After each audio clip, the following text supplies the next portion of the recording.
नमस्कार दोस्तों, स्वागत है आप सभी का आपकी अपनी YouTube channel Shyam class study में। आज की इस वीडियो में यूपी ट्रिपल एससी पैट परीक्षा 2023 में पूछे जाने वाले जीके जीएस के अति महत्वपूर्ण प्रश्नों का प्रैक्टिस सेट लेकर के आया हूं, जो आने वाली यूपी ट्रिपल एससी पैट परीक्षा 2023 के लिए अत्यंत महत्वपूर्ण और रामबाण साबित होंगे। तो साथ ही आज के प्रैक्टिस सेट में आपको जितने भी प्रश्न कराऊँ उन सभी प्रश्नों को आप करिएगा और वीडियो के समाप्त होने के बाद अपना स्कोर कमेंट बॉक्स में शेयर करना और बताना है कि आपने हमारे इस प्रैक्टिस सेट में कितने प्रश्न हैं जो सही किए हैं।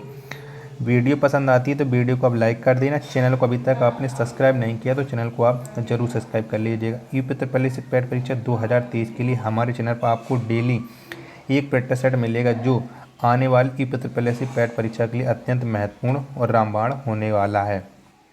तो इस प्रैक्टिस सेट को आप अपने उस सभी छोटे भाई बहन तक पहुंचा दीजिएगा जो यूपी ट्रिपल एससी पैट परीक्षा 2023 की तैयारी कर रहा है और उसमें अच्छे अंक पाना चाहता। तो लगातार आपको प्रैक्टिस सेट करने की ज़रूरत है, क्योंकि इन्हीं प्रैक्टिस सेटों के माध्यम से आप एक अच्छे से करके आ पाओगे। तो चलिए शुरू करते हैं आज का अपना यूपी ट्रिपल एससी पैट परीक्षा 2023 के लिए जीके जीएस के अति महत्वपूर्ण प्रश्नों का प्रैक्टिस सेट नंबर 13।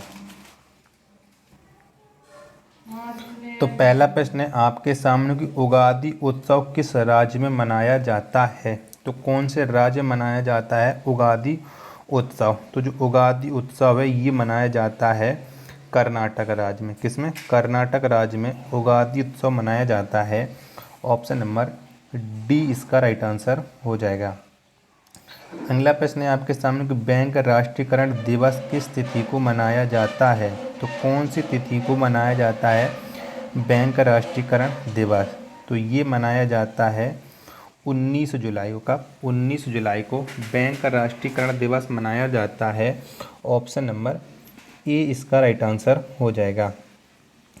अगला प्रश्न है आपके सामने कि पांड्य शासकों की राजधानी कहाँ थी। तो कहाँ पर थी पांड्य शासकों की राजधानी। तो इनकी राजधानी थी मदुरई। कहाँ? मदुरई थी पांड्य शासकों की राजधानी। ऑप्शन नंबर सी इसका राइट आंसर हो जाएगा। अगला प्रश्न है आपके सामने कि ग्रीनोकाइटा किसका अयस्क है। तो किसका अयस्क है ग्रीनोकाइटा। तो ये है कैडमियम का अयस्क। किसका? ये कैडमियम का अयस्क है। ऑप्शन नंबर ए इसका राइट आंसर हो जाएगा। चैत्य किस धर्म के अनुयायियों का पूजा स्थल है। तो कौन से धर्म के अनुयायियों का पूजा स्थल है चैत्य। तो ये है बौद्ध धर्म का। किसके? बौद्ध धर्म का है। ऑप्शन नंबर ए इसका राइट आंसर हो जाएगा। अगला प्रश्न है आपके सामने कि लोहे पर जंग लगना किसका उदाहरण है। तो किसका उदाहरण है लोहे पर जंग लगना। तो ये है ऑक्सीकरण का। किसका? ऑक्सीकरण का उदाहरण है लोहे पर जंग लगना। ऑप्शन नंबर बी इसका राइट आंसर हो जाएगा।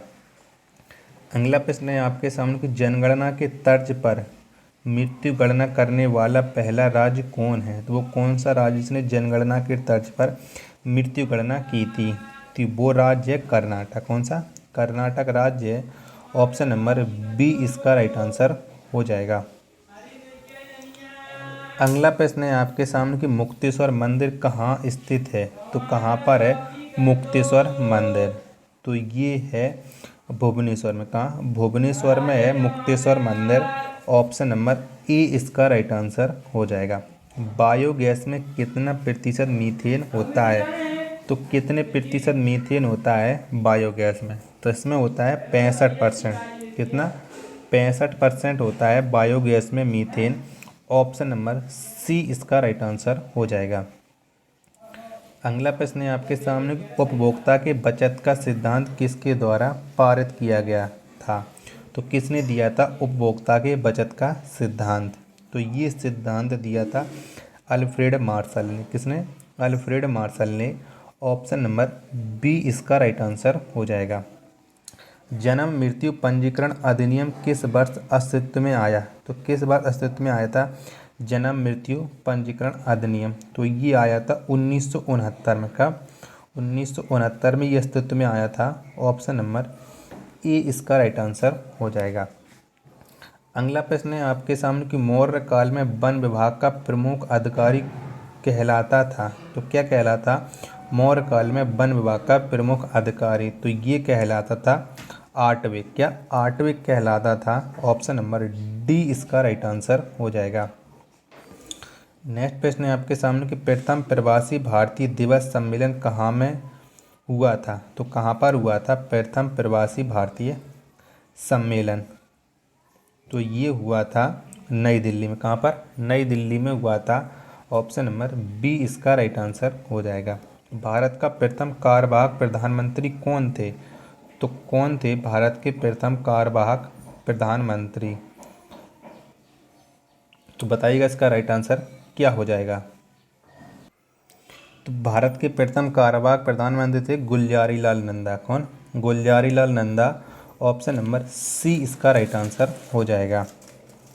अगला प्रश्न है आपके सामने कि चिकित्सा दिवस किस तिथि को मनाया जाता है? तो कब मनाया जाता है चिकित्सा दिवस? तो ये मनाया जाता है 1 जुलाई। कब? 1 जुलाई को मनाया जाता है चिकित्सा दिवस। ऑप्शन नंबर बी इसका राइट आंसर हो जाएगा।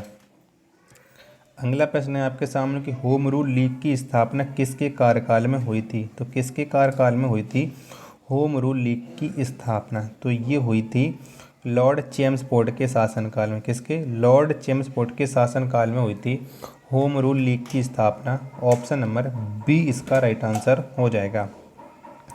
ग्रीनविच इंटरनेशनल का मुख्यालय कहाँ है? तो कहाँ पर है ग्रीनविच इंटरनेशनल का मुख्यालय? तो ये मुख्यालय एम्स्टर्डम में। कहाँ? एम्स्टर्डम में है ग्रीनविच इंटरनेशनल का मुख्यालय। ऑप्शन नंबर सी इसका राइट आंसर हो जाएगा। क्षमा माणी त्यौहार किस धर्म से संबंधित है? तो कौन से धर्म से संबंधित है क्षमा माणी त्यौहार? तो ये संबंधित है जैन धर्म से। किससे? जैन धर्म से संबंधित है। ऑप्शन नंबर ए इसका राइट आंसर हो जाएगा। अगला प्रश्न है आपके सामने कि बौद्धों का तवांग मठ कहाँ अवस्थित है? तो कहाँ पर स्थित है बौद्धों का तवांग मठ? तो ये स्थित है हिमाचल प्रदेश में। कहाँ? हिमाचल प्रदेश में है। ऑप्शन नंबर बी इसका राइट आंसर हो जाएगा। विश्व का पहला कार्बन मुक्त शहर कौन सा है? तो कौन सा है विश्व का पहला कार्बन मुक्त शहर? तो ये है न्यू कैसल। कौन? न्यू कैसल है विश्व का पहला कार्बन मुक्त शहर। ऑप्शन नंबर बी इसका राइट आंसर हो जाएगा। अगला प्रश्न है आपके सामने कि लोकसभा में अविश्वास प्रस्ताव लाने के लिए कितने सदस्यों की सहमति आवश्यक है?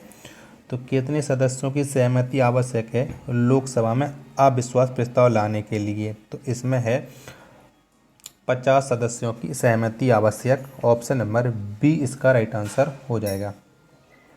कारगिल विजय दिवस किस तिथि को मनाया जाता है? तो कब मनाया जाता है कारगिल विजय दिवस? तो ये मनाया जाता है 26 जुलाई को। कब?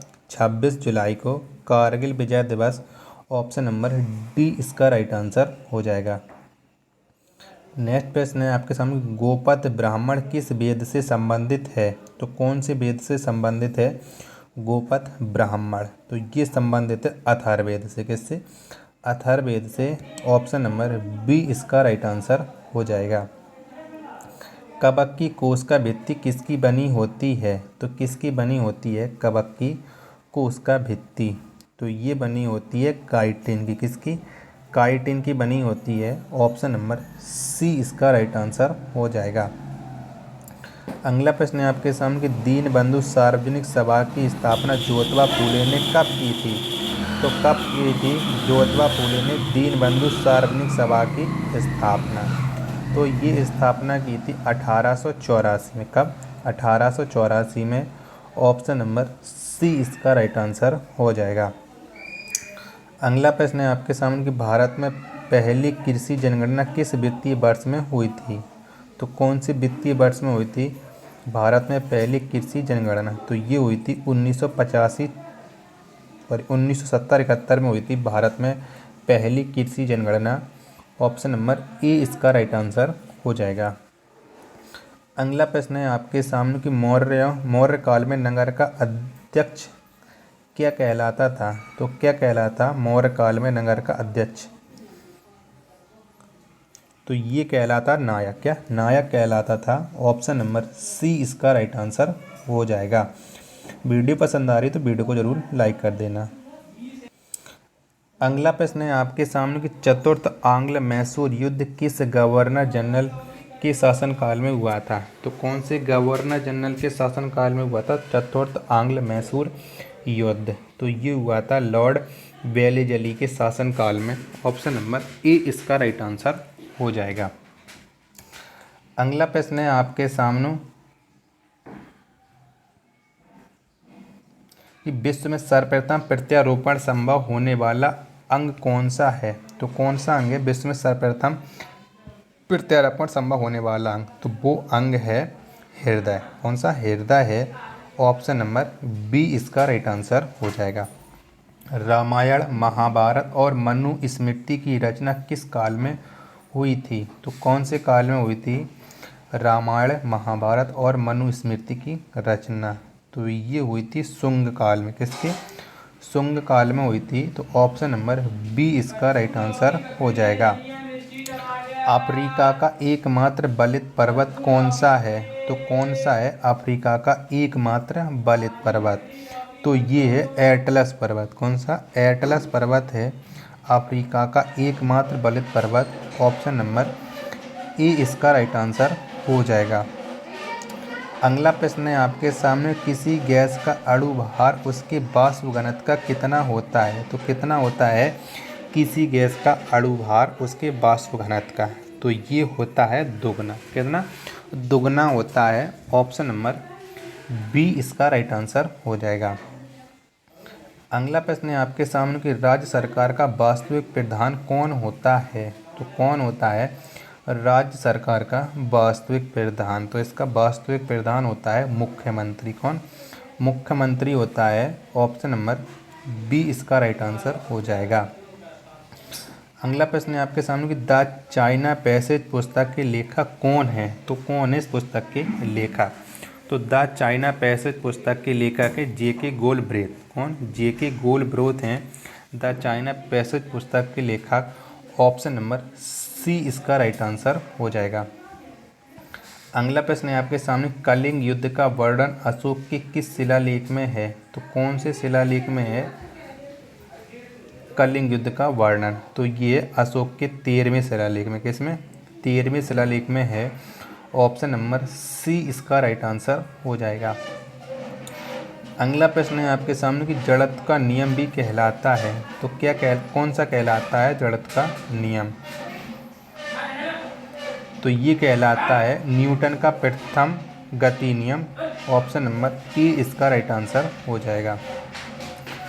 अगला प्रश्न है आपके सामने कि संविधान सभा के प्रारूप समिति में कुल कितने सदस्य थे। तो कुल कितने सदस्य थे प्रारूप समिति में। तो इसमें कुल थे 7 सदस्य। कितने 7 सदस्य थे। ऑप्शन नंबर डी इसका राइट आंसर हो जाएगा।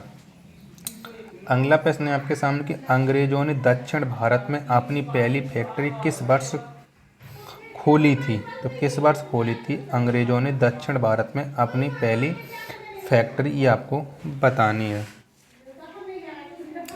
तो ये खोली थी 1611 में। कब 1611 में।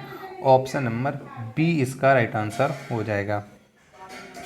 अगला प्रश्न है आपके सामने कि सर्वाधिक तेज बहने वाली महासागरीय जलधारा कौन सी है। तो कौन सी है सर्वाधिक तेज बहने वाली महासागरीय जलधारा। तो ये है गल्फ स्ट्रीम। कौन सी है गल्फ स्ट्रीम है। ऑप्शन नंबर बी इसका राइट आंसर हो जाएगा।